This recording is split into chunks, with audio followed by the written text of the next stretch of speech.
Hello and welcome to Byju's Exam Prep IAS. Let's take up the analysis of today's The Hindu newspaper by looking at an article from page number 11 of the Delhi edition. This article deals with the suspension of MLAs and whether this decision is open for judicial review. See, this topic is in news because last year in the Maharashtra State Assembly, 12 MLAs belonging to the BJP had been suspended for 1 year on the ground of their disorderly conduct and unparliamentary behavior on the floor of the House. Last year in July, the Maharashtra State Assembly was holding a debate on the topic of OBC reservation for local bodies. During this discussion, some of the opposition MLAs had behaved in an unparliamentary manner, following which the Parliamentary Affairs Minister of the state had adopted a resolution which provided for the suspension of these 12 MLAs for a period of 1 year. So this suspension of the MLAs on the basis of a resolution, that too for a period of one entire year, was challenged by the suspended MLAs at the Supreme Court. Currently, the Supreme Court is looking into this case and has made a few important observations. And hence, this topic, which is very relevant for our exams, is in news. So let's look at this issue in complete detail and understand the different sides of the argument. See, the suspended MLAs have argued that this decision to suspend them for one entire year is arbitrary and disproportionate. They have blamed the Maharashtra government of misusing its powers and acting in an unconstitutional manner, and they have said that the manner in which they were suspended and for the time duration which they have been suspended violates the principles of natural justice and also the laid down procedures. The suspended MLAs and their legal counsel have argued that their fundamental rights under Article 14 and as well as under Article 19 have been violated as a result of their year-long suspension from the House. They have also alleged that they were never given a fair opportunity to present their case, and apparently they have been selectively targeted on political grounds. They have argued in front of the court that by suspending them for one entire year, their right to free speech under Article 19 has been curbed by the government in an attempt to stifle dissent on the floor of the House. These MLAs have even questioned the manner in which they have been suspended and the process that was employed for their suspension. Because according to Rule number 53 of the Maharashtra State Assembly, the power to suspend MLAs can be exercised only by the Speaker of the House. But in this case, they were suspended on the basis of a resolution which was moved by a minister of the government, which was later adopted by the Assembly. Rule 53 of the Assembly clearly states that the Speaker can suspend a member for the remainder of the day's session if the member refuses to obey his decision or behaves in an unparliamentary manner on the floor of the House. If the member were to repeat the same behavior again during the same session, then the Speaker has the powers to suspend the member for the entire session. But however, the rule does not allow the suspension of MLAs for the period of one entire year. So it is on these two grounds that the MLAs have challenged their suspension. One is with regard to the duration of their suspension, because the rules of the House does not provide for a 1 year suspension. The second ground they have cited is with regard to the manner in which they were suspended, because in this case, it was not the Speaker of the House who suspended them under Rule number 53, but they were suspended through a government resolution which was adopted in the House. So on these grounds, the suspended members have sought judicial remedy, and the Supreme Court is currently looking into the case. But the Maharashtra state government, on the other hand, has stated that these MLAs had to be suspended for their undisciplined, unbecoming behavior on the floor of the House, which was disrespectful towards the dignity of the Legislative Assembly.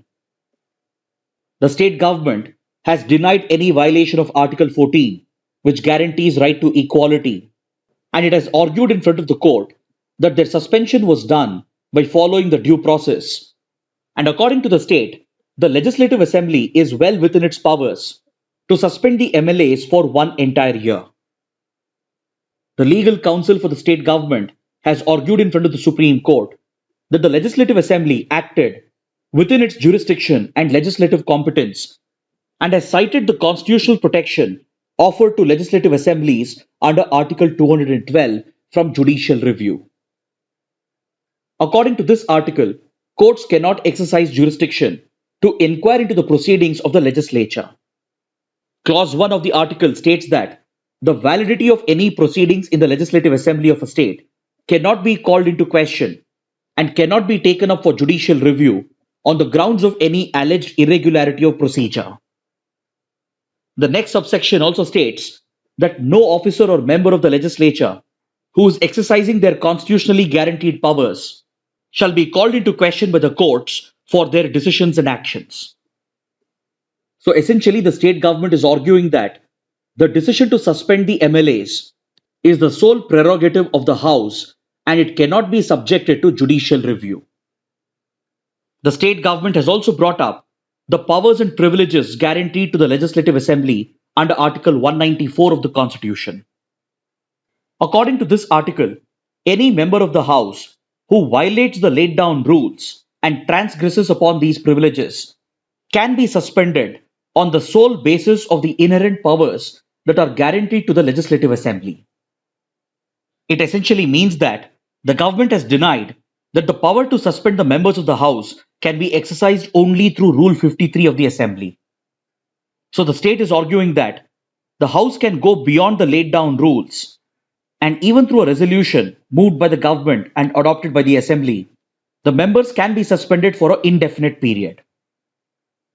But however, while looking into this case, the Supreme Court has raised several important concerns.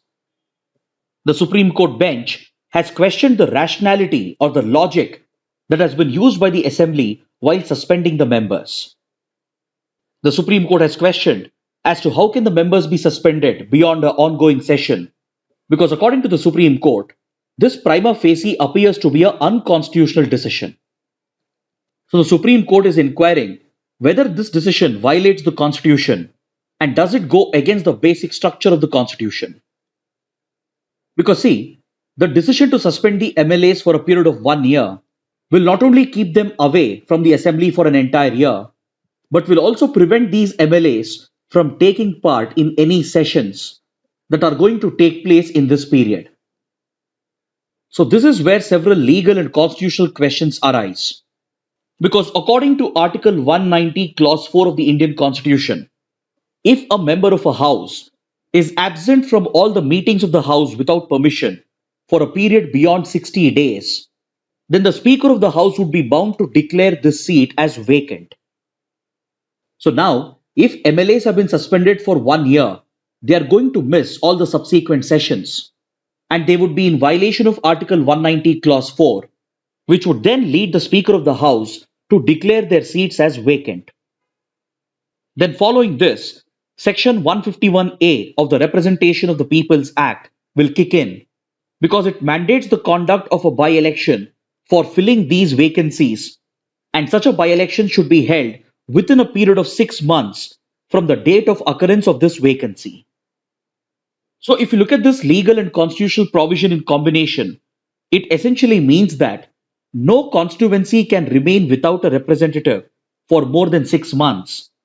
And if a member is not allowed to take part in any sessions for a period beyond 60 days, they run the risk of losing their seat in the Assembly itself, which would also trigger a by-election as per the laid down legal and constitutional provisions. So now the Supreme Court's concern is that if the House has suspended the MLAs for 1 year, they are going to miss the sessions. And as they would be absent for more than 60 days, if the House is going to declare their seats as vacant as per Article 190, and if later by-elections are held within a period of 6 months as per the Representation of the People's Act, then these suspended MLAs will not only lose their seats, but it would also amount to punishing the entire constituency because their elected representative stands removed from the House, and the entire constituency would not only lose its voice for an entire year, but they will also have to go in for a by-election. So this conflict prima facie appears to be unconstitutional to the Supreme Court, and it seems to violate the basic structure of the Constitution Because if unruly MLAs are suspended for an entire year, then the whole assembly constituency will go unrepresented.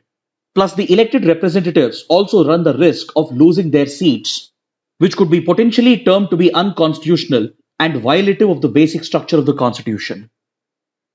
So, based on these constitutional and legal questions, the Supreme Court has taken up the case and has made these initial observations, and very soon it is expected to pass a final judgment. Now, let's also take a look at the rules on the length of suspension of a member of parliament in the Lok Sabha. See, under the rules of procedure and conduct of business in Lok Sabha, we have rules number 373, 374, and 374A that provide for the withdrawal of a member whose conduct is grossly disorderly, and for such unparliamentary behavior, they provide for suspension of the member who abuses these rules or who willfully obstruct the business of the House. But the maximum suspension, as per these rules, is for 5 consecutive sittings or the remainder of that session. Essentially, the Speaker of the Lok Sabha can decide upon the maximum suspension as per the laid down rules, and the Speaker is supposed to provide for the minimal punishment. Because here, the purpose of the punishment is to just punish the member for their disorderly conduct. The purpose is not to keep the MP out of the parliament for a longer duration, which in turn would affect the interests of their constituency. Similar rules have been laid down for the Rajya Sabha as well, and under rules 255 and 256, the maximum suspension has been limited to the remainder of that particular session. Even in several recent incidents, suspension of MPs in the parliament has not extended beyond the session. On similar lines, respective state assemblies and councils also have laid down their own rules, and even here, the maximum suspension does not exceed the remainder of the session. So that is why the suspension of MLAs in Maharashtra State Assembly for 1 year has been questioned, not just on the manner in which they were suspended, but also for the duration for which they have been suspended. Because a 1 year suspension keeps the MLAs out of the House for an entire year, and hence it ends up punishing the entire constituency instead of delivering the proportionate punishment for the member who has violated the rules of the House. Last month, if you remember, we had elaborate discussions on a related topic because at the beginning of last month's winter session in the parliament, 12 Rajya Sabha members were suspended for their alleged unruly conduct, which was seen on the last day of the previous session, that is the monsoon session. Back then, opposition members had criticized the actions of the chairperson of the Rajya Sabha because the MPs were being punished in a different session for their acts committed in a previous session. But however, even in this case, the suspension of the MPs was just for the winter session and not beyond that. So that is the reason why the Supreme Court has deemed the actions of the Maharashtra Assembly as unconstitutional, and it is expected to deliver a final judgment very soon. Then the other important issue to address over here is that whether the proceedings of a House are they open for judicial review? That is, can the decision of the House to suspend MLAs, can it be reviewed by the courts?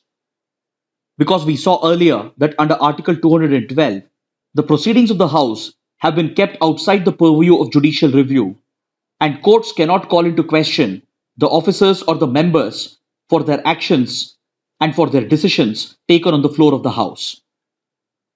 In this regard, the Supreme Court has made it clear through previous cases that the judiciary can intervene in the proceedings of the House if the acts or decisions appear to be unconstitutional. Yes, Article 212 guarantees protection from judicial review to an extent. But if these acts, these decisions, if they seem to be unconstitutional or violative of the Constitution, then the court has every right to subject these acts and decisions to judicial review. This is a position shared not just with the Supreme Court, but also by several constitutional experts. Now let's look at this article from page number 10, which deals with the usage of radioactive substances in wearables. See, of late, a trend has emerged where several wearable items, gadgets, and devices are manufactured using small concentration of radioactive substances, And the manufacturers of these products claim that their users will enjoy health benefits. Especially on online platforms, we are witnessing the sale of such products, especially jewelry items like pendants, necklace, bracelets, etc., and even other wearable devices and gadgets such as sleep masks, health trackers, wearable air purifiers, clothing material, etc. They're all spiked with small doses of radioactive substances, and their manufacturers claim that such products bring enormous health benefits to the user. For example, there are wearable air purifiers available in the market which employs something called as negative ions. These negative ions used in the product contain small traces of radioactive substances, and they reportedly latch on to pollutants by using the negative charge, thus minimizing the risk of pollution to the user. While these health claims are yet to be scientifically validated, the increasing usage of such wearable products which contain traces of radioactive substances is increasing the radioactive hazard for the user. Recently, the Authority for Nuclear Safety and Radiation Protection of Netherlands has flagged this issue and has identified several wearable devices, gadgets, jewelry items, and clothing material which are exposing the users to unnecessary radiation. The manufacturers of these products they claim that they're only using naturally occurring radioactive material. But long-term exposure to such naturally occurring radioactive material, even in small doses, can be extremely harmful to human health. Because as you know, exposure to low doses of radiation can lead to tissue damage, thereby increasing the health risk for the users. Several recent studies have shown that clothing materials sold online, which contain these radioactive substances, they have traces of uranium and thorium, which can be extremely dangerous for the user even in low concentration. These wearable materials were containing elements such as tourmaline, monzite, zircon, which are all known to contain traces of uranium and thorium as well. So, based on these concerns arising out of radioactivity from wearables, the International Atomic Energy Agency has laid down a set of standards for ensuring radiation safety. Based on these IAEA standards, experts agree that the usage of such radioactive variables is completely avoidable because it is exposing the users to unjustified amounts of radiation. Studies have shown that some of these radioactive pendants can expose the user to a radiation of around 2.8 millisievert per year if the user is wearing the pendant for the long term. Even this low dose of radiation can be quite harmful because even when you get a chest x-ray, the amount of radiation you're exposed to is just around zero point 0.1 millisievert. For prelims, you can also note that sievert is a standard unit used for measuring ionizing radiation. It is a standard unit for measuring radiation dose and how it affects human tissue. So several studies have clearly shown that many of these wearables are exposing their users to low dose radiation, which in some cases is way above the standards laid down by the International Atomic Energy Agency. So experts agree that the usage of such radioactive wearables is completely unavoidable as it is exposing humans to unjustified amounts of radiation. Now let's look at an article from page number 13, which helps us understand the pattern of trade between India and China.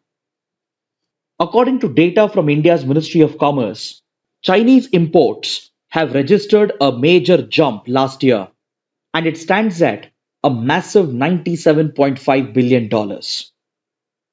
The data shows that for the top 100 imports that India makes from China, the import bill has gone up by $16 billion compared to last year, thus marking the growing dependency of India on Chinese imports. If you look at the total bilateral trading volume, it stands at $125 billion and for the first time has crossed the $100 billion mark. Out of this $125 billion bilateral trading volume, $97.5 billion accounts for Indian imports from China alone. So this clearly points to India's growing dependency on China and also raises serious concerns about the widening trade deficit between the two countries. As you can see in this graph, Indian exports to China have remained consistently low over the last few years, whereas Indian imports from China have remained consistently high, and over the last 1 year, it has registered a significant jump. So, this growing dependency of India on Chinese imports comes at a time when the two countries are locked in an active border dispute, particularly the ongoing unresolved crisis along the line of actual control, accompanied with persistent geopolitical tensions between the two countries across the Indo Pacific region. So, this trade dependency of India is often seen as a weakness by strategic experts, as this potentially allows China to use the trade deficit as a geopolitical leverage. But however, this argument is not so simple, because to truly understand whether India's growing dependency on Chinese imports is a threat to India, we need to carefully analyze the pattern of trade. See, last year India has imported nearly 8,455 products from China. These products range from chemicals to electronics, automobile components to textiles. Out of these products, 4,591 products have registered a significant increase. And if you look at the top 100 items that India imports, the total value has jumped to $41 billion from the previous $25 billion in 2020. So, yes, this data definitely shows India's growing dependency on Chinese imports. But however, this may not be entirely bad news for India. See, all the products that we import from China, they can be broadly divided into two categories. One is finished products and the other is intermediate inputs. India imports a large number of finished products from China, especially in sectors such as electronics, toys, textiles, power equipment, mobile communication equipment, etc. The huge import of electronic items, such as integrated chips, laptops, phones, etc., constitute a large chunk of Chinese imports into India. So it is these imports that we should be more concerned about, because it shows that India is not able to manufacture these products domestically, and we end up importing finished goods from China in order to satisfy the local demand. And since it also includes strategic resources like electronic items, power and mobile equipment, etc., this could turn into a strategic leverage for China against India.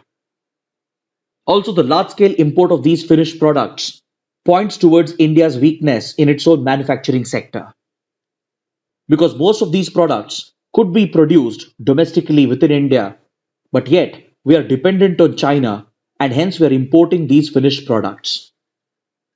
So, this is leading to an unnecessary widening of our trade deficit and is placing India at a disadvantage as compared to China. But however, the growing imports of intermediate inputs represents a very different picture, because it shows the ongoing economic recovery in India and the rising demand of India's manufacturing sector for these intermediate inputs. Because these inputs are in turn used by India's industries to produce finished goods, which are later exported to several other countries. So these intermediate inputs from China are needed to actually strengthen Indian exports and the Indian industry. And in some cases, there are no other alternatives for Indian importers other than relying on Chinese imports. For example, India is very dependent on China for intermediate chemicals, which are in turn used by Indian industries to produce finished goods, which are later exported to other countries, including China itself. Then India's pharmaceutical industry also depends on China for APIs or active pharmaceutical ingredients, which are largely used to produce generic drugs that are later exported from India. Then India has even started importing large quantities of coking coal, which was previously sourced from Australia and Indonesia. But the import of coking coal from Australia and Indonesia has been disrupted due to the pandemic and the disruptions in the supply chain, and hence, in the short term, India has been sourcing more coking coal from China to further aid its economic recovery and to boost Indian exports. The same trend can be seen in the automobile sector as well, where a lot of auto components imported from China are used in making finished products, which are not only consumed within the Indian market, but they are also exported to other markets. So the increase in India's imports of intermediate inputs from China points towards India's ongoing economic recovery and the strengthening of India's manufacturing sector and the increasing Indian exports.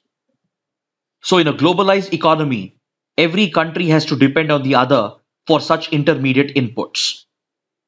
Hence, the rising imports of intermediate inputs from China is not of immediate concern. Rather, it presents a positive picture. But however, the real concern for India should be the increasing imports of finished products which otherwise could have been produced domestically within India. Now let's take up an article from page number 11 which helps us understand a type of aircraft accident known as CFIT or controlled flight into terrain. This topic is in news because of the recent helicopter crash that killed India's first Chief of Defence Staff. As you know, former CDS General Bipin Rawat was recently killed in an unfortunate helicopter accident that took place in the Nilgiri Hills. Subsequent investigation has shown that the pilot of this helicopter suffered from spatial disorientation due to weather conditions, which forced the pilot to execute CFIT or controlled flight into terrain, which eventually resulted in a crash. See, essentially, CFIT is a type of emergency landing which is executed by the pilot and the crew when the safety of the aircraft is threatened by adverse conditions. This terminology is defined by the IATA or the International Air Transport Association. The IATA is the Airline Industries Trade Association and it lays down the global standards for ensuring aviation safety. So, as per IATA, CFIT is a controlled collision of an aircraft into nearby terrain or water or into an obstacle. The difference between CFIT and a regular air accident is that in CFIT, the pilot and the crew are in control of the aircraft till the very last minute before the accident occurs. Whereas in regular accidents, there is a complete loss of control, which differentiates such an accident from CFIT incidents. In a case where the pilot has lost complete control of the aircraft, it is not possible to execute a controlled landing, and hence it most definitely will result in a devastating accident. But in cases where the aircraft is affected by adverse weather conditions, or when the pilot and crew are disabled due to adverse weather or due to malfunction of the aircraft, but if they haven't lost entire control of the aircraft, then the pilot will attempt a CFIT or a controlled flight into nearby terrain in order to safely land the aircraft in an emergency procedure. So a CFIT landing could either result in a safe landing under emergency conditions, or in unfortunate circumstances, it might turn into a disastrous accident as well. So when the safety of the flight is threatened by adverse weather or by malfunction, and if the pilot is still in control of the aircraft, they attempt a CFIT landing in order to prevent a complete crash of the aircraft or in order to preempt a loss of control. Especially when pilots face adverse weather, they suffer from spatial disorientation, during which the pilot loses their ability to interpret the altitude or the airspeed of the aircraft in relation to the earth or other points of reference, thus forcing them to fly into terrain in a controlled flight in an attempt to safely land the aircraft. But if this collision doesn't go smoothly or if it doesn't go as planned, then it will result in an accident. And studies have shown that majority of CFIT landings turn into accidents which are often fatal to the pilot, the crew and the passengers. So in that case, how can one avoid these incidents? Or how can one ensure a safe CFIT landing in case of emergency conditions? The answer to this lies in better training of the pilots and in employing the right kind of technology. If pilots are adequately and appropriately trained by using simulators, they can gain better expertise in executing a CFIT landing. So, repeated training and practice can make the pilots more efficient in executing a safe CFIT landing, that is, to collide into nearby terrain in a controlled fashion when the safety of the flight is threatened by adverse weather or by malfunction. Then, to aid the pilot in such a landing, sufficient technological aids are also available. So, if an aircraft is fitted with ground proximity warning systems and terrain awareness and warning system, these systems can give out sufficient alerts to the pilot who might be suffering from spatial disorientation to accurately gauge the proximity of the nearby terrain, and it could possibly help them in executing a safe CFIT landing. Now let's look at the last article for today. Taliban delegation heads for Oslo talks. See, ever since the Taliban captured power in Afghanistan, the country has descended into a humanitarian crisis. On one hand, the Taliban itself is known for violating human rights, especially that of minorities and women, and on the other hand, its inability to govern and the lack of financial resources has led to an acute increase in poverty and hunger in Afghanistan. As of now, no country has recognized the Taliban government officially, and all the international aid that Afghanistan was receiving, particularly from the Western countries, has come to a complete halt. Apart from a complete stoppage of international aid, the United States has frozen around $9.5 billion of Afghan assets in order to make it inaccessible to the Taliban. So, at this juncture, to address the humanitarian crisis in the country and to facilitate talks between the Taliban and the Western countries, the Oslo talks have been organized by Norway. During the Oslo talks, which is set to take place this week, the Norwegian government will facilitate an interaction between Taliban officials and the officials of Western governments like US, United Kingdom, France, Germany, and the others. During these talks, the Western countries are expected to seek assurances from the Taliban government regarding upholding of human rights, especially that of minorities and women. And in return, Taliban is likely to press these countries for removing the blockade on international aid and funds, which is very much needed for the Taliban to provide for food, jobs, and essential supplies in the country. Norway is known for facilitating such talks because it has a history of acting as a neutral mediator. Back in the 1990s, Norway had facilitated similar talks between Palestinian groups and the government of Israel, which resulted in the signing of the Oslo Accords.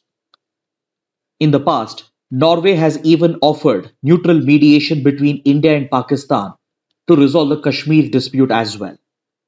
But however, in this case, India had rejected Norway's assistance because India believes that the Kashmir dispute is purely a bilateral dispute to be negotiated between India and Pakistan. India does not encourage any third party involvement with regard to the Kashmir conflict.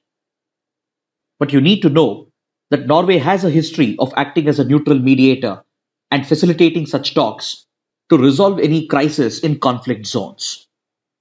So, in the same spirit, the Norwegian government is hosting a round of talks between Western governments and the Taliban delegation. Now, let's take a look at the mains practice questions for today. The first question: critically examine the power of Legislative Assembly to suspend MLAs and the issues that have cropped up in recent cases. The second question: discuss the concerns surrounding the usage of radioactive substances in wearable devices and gadgets. Kindly write an answer to these questions and post them in the answer writing portal, for which the link shall be given in the description box below. So with this, let's conclude our discussion for today. Thanks for watching.